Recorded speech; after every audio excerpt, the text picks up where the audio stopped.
Hey guys, this is Mrs. Childers, and sad story, I left my iPad at home this morning, and so I didn't get to film class, so I'm going to do a little exclusive for you all, and this isn't going to be very long, but I wanted to take a few minutes and go over that participle phrase worksheet. It's actually verbals part 2, and let me just read over this with you guys real quickly. And if you'll notice that I am posting with this some notes on participles, particularly participle phrases. And let's go over this for just a minute. When it comes to punctuating participle phrases, if they are essential to the meaning of the sentence, then you do not need a comma. They are part of the meaning of the sentence, so they need to be there.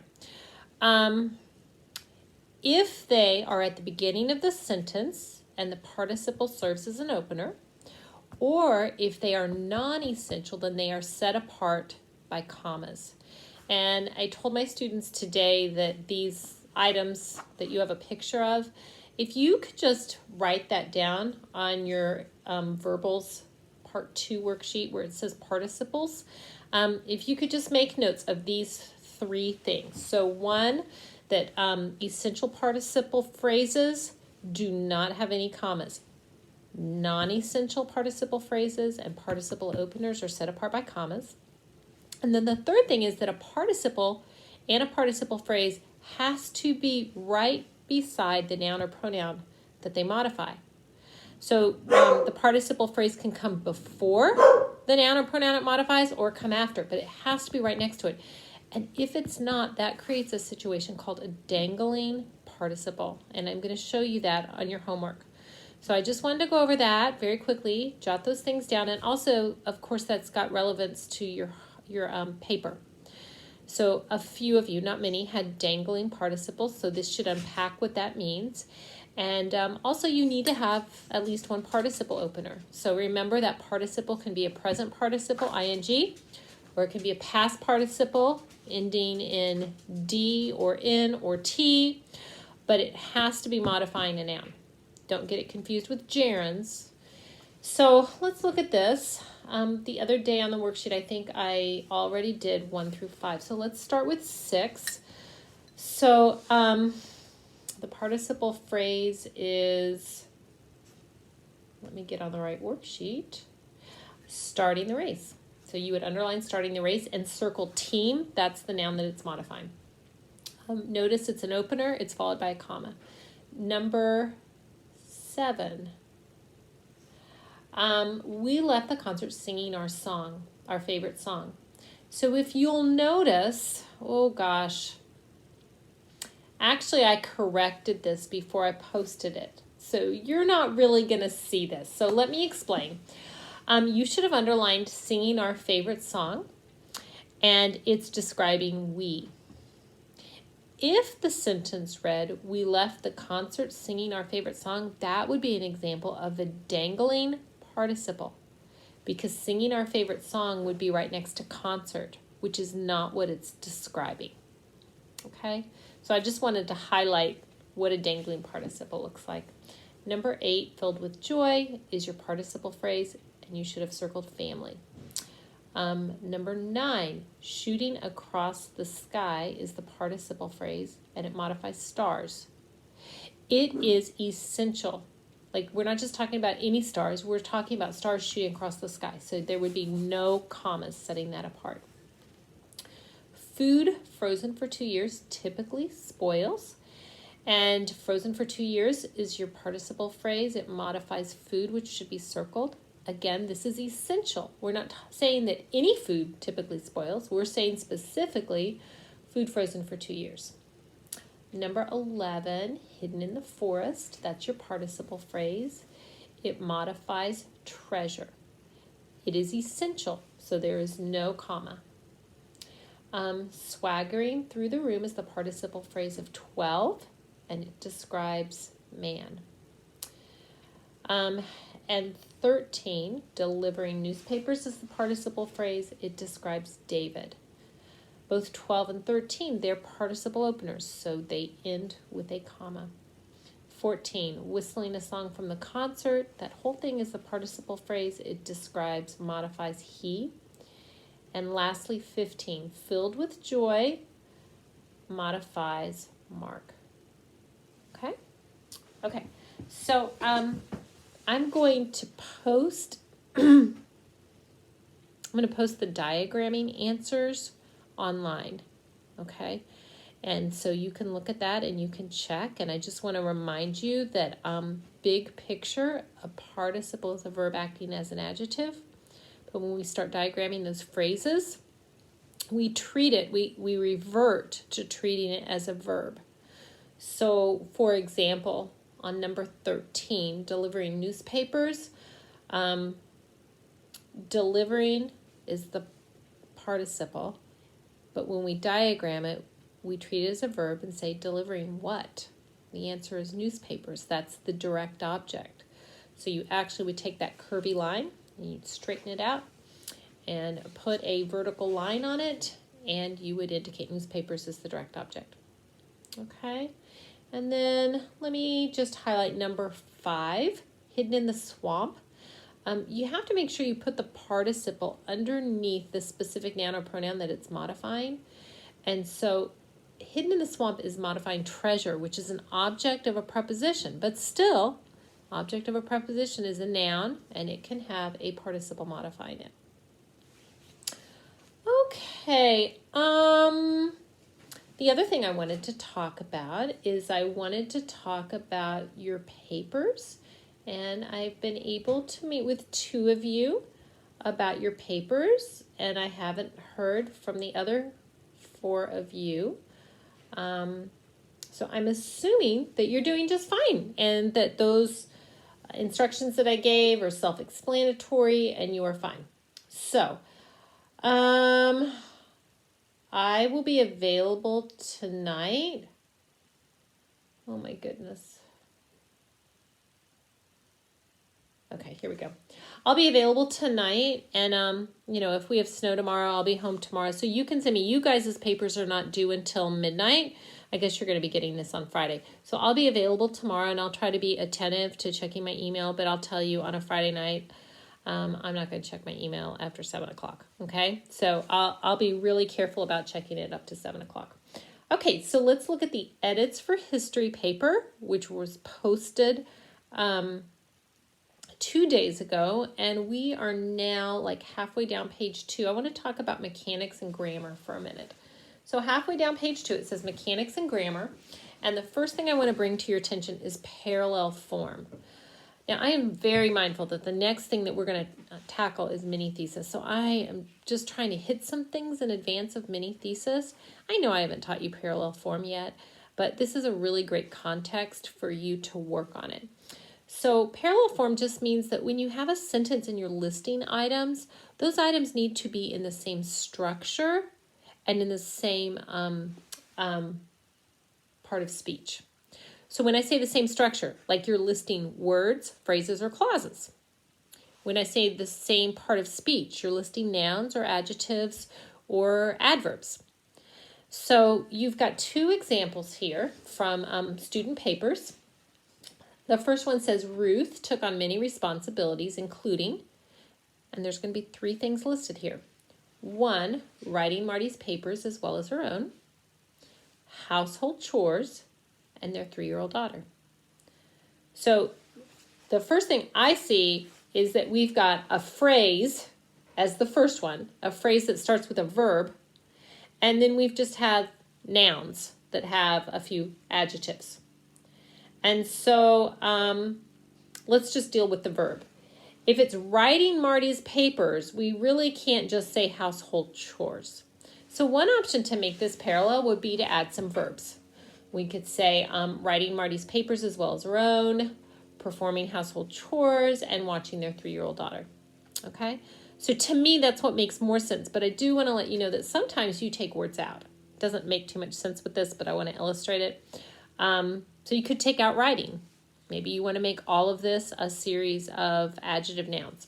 So Ruth took on many responsibilities, including Marty's papers, household chores, and their 3-year-old daughter.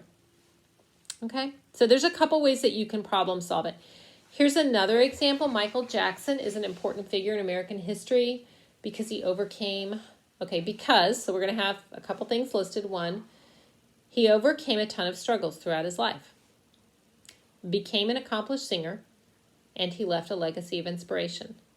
So what you have here is he overcame a ton of struggles. That's a clause. It's got a subject verb. Became an accomplished singer. That's a phrase. It only has a verb. And he left a legacy of inspiration. There's another clause. So we've got clause, phrase, clause. And so what could you do? Well, one thing you could do is you could just say Michael Jackson is an important figure in American history because he, and then after that you could just list 3 verb phrases. Overcame a ton of struggles throughout his life, became an accomplished singer, and left a legacy of inspiration.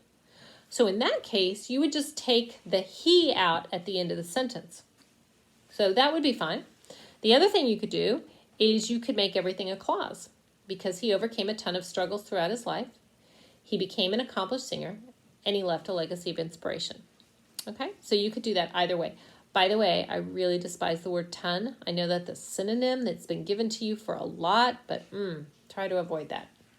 So that's parallel form, and it really particularly applies to your thesis. That's where I see it. Okay, next thing, don't end a sentence with a preposition. So this is a new thing.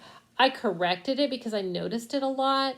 It wasn't on your rubric. I didn't take points off, but I just want to make you mindful that as you're trying to construct the best sentences that you can, don't end with a preposition. So let's look at this first example. The injury was so terrible that from that day on, he had to put on a split on his finger to help with. So as you become better editors, you're going to notice, the word on is used a lot, and this is very wordy. So this could be edited. However, our focus is on that preposition at the end. That preposition kind of begs for an object of a preposition. So put a splint on his finger to help with healing, to help with protection. I don't know. What is it helping with? The other thing, you could completely reword this and just say the injury was so terrible that he put a split on his finger. Period. Like it's kind of implied it would help. So there's a couple ways you can do that. Look at the second one. He also changed the ideas of how Black musicians are thought of. That can so easily be reworded. He also changed people's thoughts of Black musicians. He also changed the way people thought of Black musicians. Okay, so I want you to be creative. Editing is really fun. It's like a crossword puzzle and you're moving words around. If you're a good editor, you can actually make money at this when you're in college and maybe even in high school. Okay, and then the final thing I want to say is be concise. So we're just trying, you guys live in an era where so much communication is happening via text. And if you get a really long text, you just don't linger over it. You skim it. And so the way that our brain processes is really changing. And it used to be when Charles Dickens wrote in the 1800s, long sentences were a sign of intelligence and people paid close attention. But we're not in that world right now. So you want to make your words count. You want to be precise and you want to be concise. So one thing is eliminate unnecessary words. So look at this example. And there is a redundancy I want you to find. After he recovered, Kobe later on told the media that the injury was his personal Mount Everest. Okay? So after he recovered and later on really mean the same thing. I'd pick one or the other. And in this case, having read the paper, it makes sense to say after he recovered, Kobe told the media. Okay? So remove redundancies, remove unnecessary words like that sentence above that had all the ons. Oh my goodness. No, you shouldn't repeat words. And then another option is when you have a lot of simple sentences, it takes a lot of repetitive words. Sometimes you can tighten a paper by combining sentences. So here's an example. There was one more thing, don't use the word thing, Walt wanted to do before he passed. He had an idea. It was called Epcot. It was a futuristic world where there would be monorails and people could live there. Okay, so just feels really choppy, and there's more words than you need. So you could at least combine these into 2 sentences. And one way that you could do that is to say, before he passed, Walt had an idea to create a futuristic world. Okay, so maybe you could do that and then do a second sentence. He wanted it to be a place with monorails called Epcot. And by the way, that last sentence is not parallel. It was a futuristic place where there would be monorails and people could live there. Actually, that is parallel, but using the there twice gives it a real awkward feel. So you just want to learn, and I did a lot of like crossing out and circling. I want you to think about why you're using the words that you're using, okay? And then there's a little bit more there about participles, how to form participles. If you're struggling with participle openers, you can look for 2 sentences and see if you can combine them. So I gave you an example. Helen wrote one book called The Story of My Life. Her book was published in 1903. So you could say,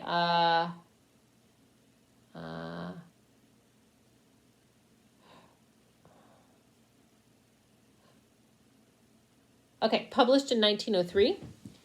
Helen had written a book called The Story of My Life. Okay, so just like that, published in 1903, Helen had written a book called The Story of My Life. Okay, so you can combine. You can also look for sentences that have several verbs and see if you can pull one forward. And then dangling or misplaced modifiers, there's a couple of examples there. So, yeah, let's call it quits at that. Maybe one more thing, make sure, I wrote this on your papers, make sure you don't have first or second person pronouns. The only exception would be if you did some clever opener and you really needed to use that. You could do it in the opener. But otherwise, this is academic, it's persuasive. And yeah, I hope it's going well.